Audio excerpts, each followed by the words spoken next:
Assalamualaikum warahmatullahi wabarakatuh. Perkenalkan, nama saya Alifia Handayani Putri dengan NPM 4352410002. Baik, di sini saya akan menjelaskan konsep dasar belajar. Belajar didefinisikan sebagai sebuah proses perubahan perilaku yang relatif permanen sebagai hasil dari pengalaman dan latihan. Belajar tidak hanya tentang menghafal atau menerima informasi, tetapi juga mencakup pemahaman, keterampilan, sikap, dan kebiasaan baru.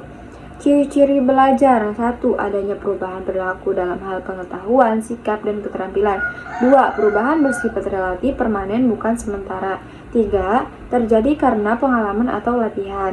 4. Memiliki tujuan atau hasil yang ingin dicapai. 5. Memerlukan interaksi dengan lingkungan. Selanjutnya, jenis-jenis belajar. 1. Belajar isyarat, merespon stimulus. Kedua, belajar stimulus respon, SL learning. 3. Belajar rangkaian gerak melakukan tindakan, contoh mengetik, bermain bola, atau memain bola voli.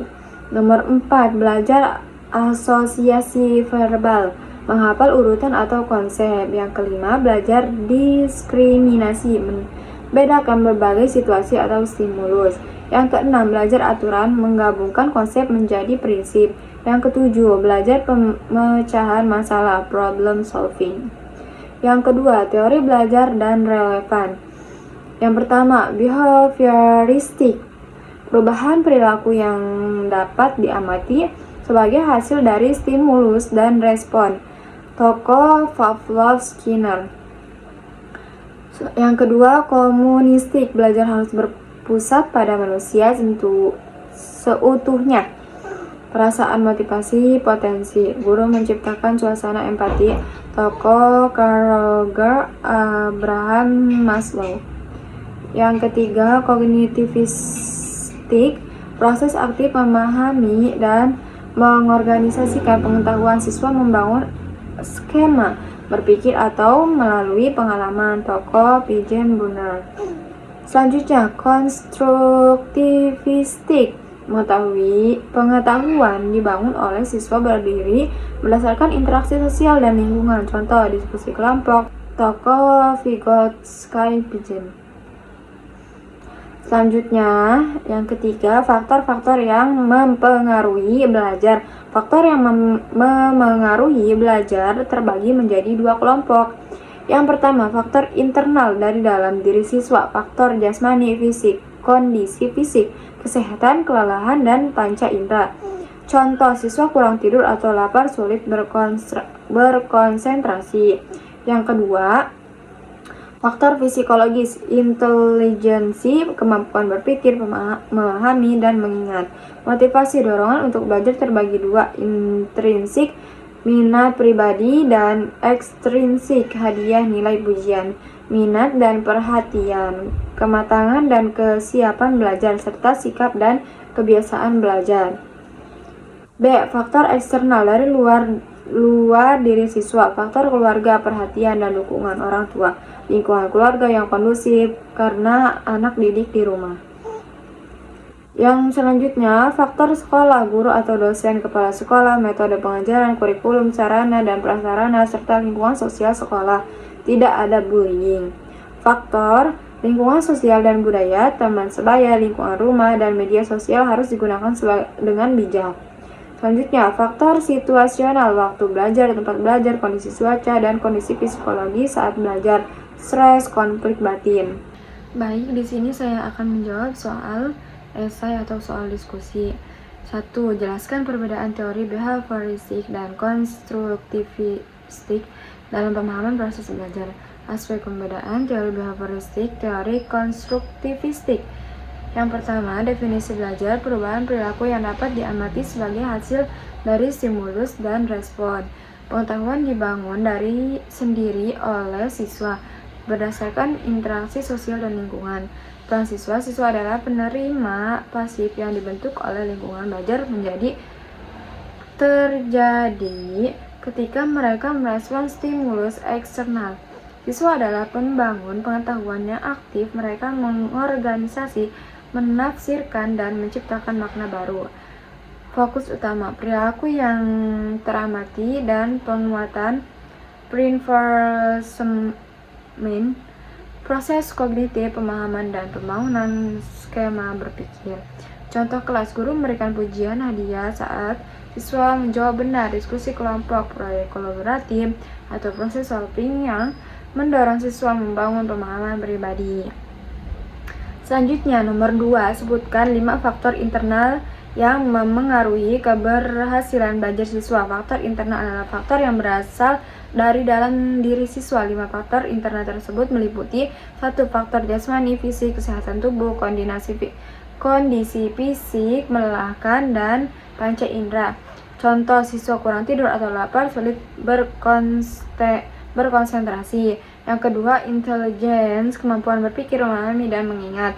Yang ketiga, motivasi, dorongan untuk belajar, dorongan untuk belajar baik intrinsik, minat pribadi, maupun ekstrinsik, hadiah atau nilai. Yang keempat, minat dan perhatian, fokus, dan keterkaitan siswa terhadap suatu materi. Yang kelima, sikap dan kebiasaan belajar, sikap positif terhadap belajar dan kebiasaan belajar yang teratur. Nomor 3, berikan contoh nyata bagaimana motivasi belajar dapat ditingkatkan melalui strategi pembelajaran di kelas. Motivasi belajar dapat ditingkatkan melalui 1. Jenis motivasi, strategi pembelajaran, dan contoh nyata. Yang pertama, intrinsik, minat pribadi. Meningkatkan materi belajar dengan kebutuhan minat atau kehidupan nyata siswa. Dalam kelas bahasa Inggris, guru meminta siswa membuat rekontek tentang pengalaman liburan mereka sendiri sesuai minat siswa, bukan topik yang ditentukan. Yang kedua, ekstrinsik, hadiah atau pujian, memberikan penguatan positif enforcement, dan umpan balik yang membangun. Guru memberikan pujian verbal yang spesifik dan tulus kepada siswa yang berani bertanya atau menjawab, serta memberikan nilai hadiah yang baik untuk kerja keras mereka. Humanistik, potensi diri, menciptakan suasana empatik yang menghargai perbedaan individu. Dosen menciptakan sesi tanya jawab dan diskusi yang membolehkan perbedaan argumen tetapi tetap menengahi dan memastikan semua pendapat dihargai. Nomor 4, analisislah mengapa faktor lingkungan keluarga terhadap prestasi belajar siswa dengan contoh nyata. Faktor lingkungan keluarga merupakan faktor eksternal yang paling penting. Lingkungan keluarga sangat menentukan karena yang pertama, membantu dasar psikologi. Keluarga adalah lingkungan pertama yang utama yang mengaruhi kondisi emosional dan psikologi anak. Yang kedua, mendukung materi non-material. Keluarga menyediakan fasilitas belajar, material, dan yang lebih penting, perhatian serta dukungan emosi non-material. Contoh nyata, kejadian orang tua Dina bercerai dan sering bertengkar di rumah. Analisis pengaruh lingkungan keluarga menjadi tidak kondusif. Hal ini memicu stres, konflik batin, dan kesedihan pada Dina. Dampak pada prestasi kondisi ini menyebabkan faktor internal Dini, motivasi dan konsentrasi menurun drastis akibat ia melamun, tidak menjalankan tugas, dan nilai nurun meskipun sebelumnya ia adalah siswa berprestasi. Kesimpulannya, ketidakharmonisan keluarga menghancurkan konsentrasi dan motivasi belajar sehingga secara langsung menyebabkan penurunan prestasi akademik. Selanjutnya, saya akan menjawab tugas individu refleksi pengalaman belajar paling berkesan. Yang pertama, pengalaman belajar yang paling berkesan. Pengalaman belajar yang paling sukses dan berkesan bagi saya adalah di mata pelajaran bahasa Inggris ketika saya duduk di kelas 3 MTS. Saya berhasil unggul dalam keterampilan speaking dan writing seperti membuat rekontek serta selalu mendapatkan nilai yang tidak terlalu rendah dalam ujian. Yang kedua, analisis faktor mendukung mengapa saya berhasil. Keberhasilan ini didukung oleh yang pertama, motivasi intrinsik. Saya memiliki minat kepribadian yang kuat terhadap budaya populer dan film berbahasa Inggris. Minat ini menjadi dorongan utama untuk menguasai bahasanya. Internal. Yang kedua, keterampilan belajar. Saya rajin berlatih belajar rangkaian gerakan chaining secara verbal seperti public speaking dengan teman yang merupakan perubahan perilaku keterampilan yang relatif permanen. Selanjutnya, internal.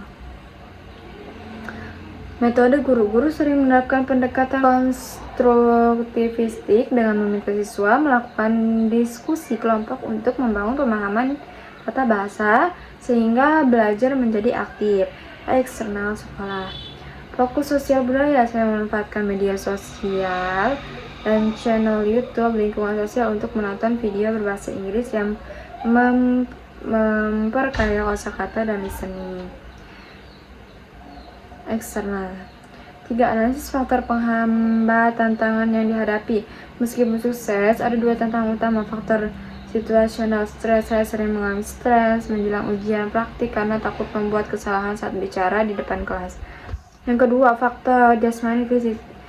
Jika saya kurang tidur, saya sering sulit berkonsentrasi pada materi listening karena kondisi fisik yang lelah menghambat fokus saya. Kesimpulan, keberhasilan saya dipengaruhi kuat oleh motivasi intrinsik yang didorong oleh minat pribadi dan memanfaatkan faktor lingkungan sosial media untuk mendukung keterampilan. Tantangan terbesar adalah manajemen stres situasional dan memastikan kondisi fisik selalu prima.